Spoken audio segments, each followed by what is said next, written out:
Bonjour et bienvenue dans ce nouveau tuto tableau pratique, apprendre à utiliser les opérateurs logiques. Dans ce tuto, nous verrons comment utiliser l'opérateur OR, l'opérateur NOT et enfin l'opérateur AND. Pour commencer, dans une nouvelle feuille, affichons le montant total de vente par catégorie et sous-catégorie.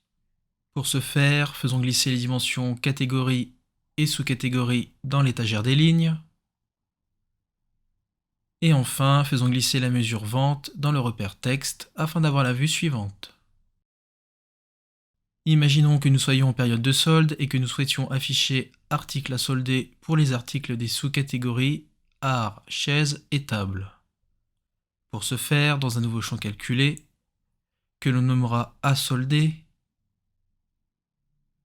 je vais utiliser la fonction conditionnelle if et l'opérateur logique OR. Donc, si sous-catégorie est égal à chaise, ou sous-catégorie est égal à table, ou encore sous-catégorie est égal à art,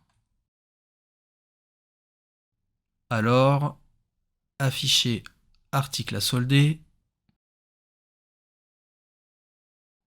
sinon afficher hors solde. Enfin saisir AND. Je vois que le calcul est valide, cliquons sur OK, puis faisons glisser le champ calculé, qui est une dimension, dans l'étagère des lignes. Nous voyons ainsi que pour la sous-catégorie art, chaise et table, tableau affiche bien article à solder, et enfin hors solde pour toutes les autres sous-catégories.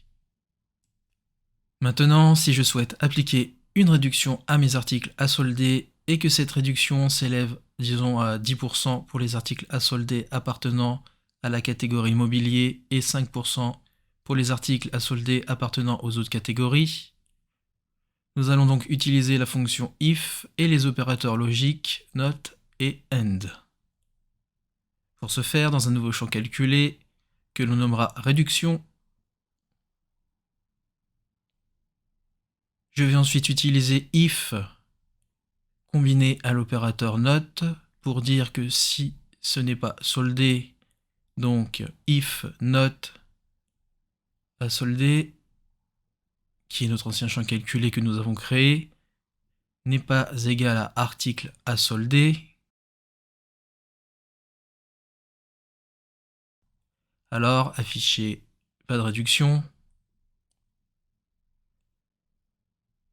Sinon, si à solder est égal à article à solder,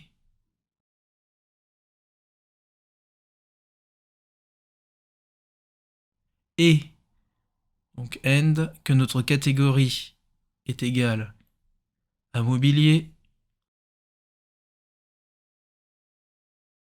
alors then appliquer une réduction de 10%, sinon appliquer une réduction de 5%. Enfin, terminons par AND.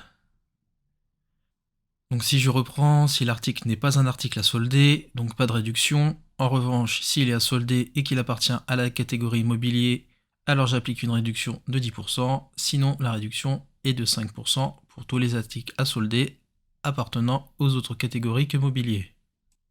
Faisons OK et faisons glisser le champ calculé créé qui est une dimension également dans l'étagère des lignes pour afficher le résultat attendu.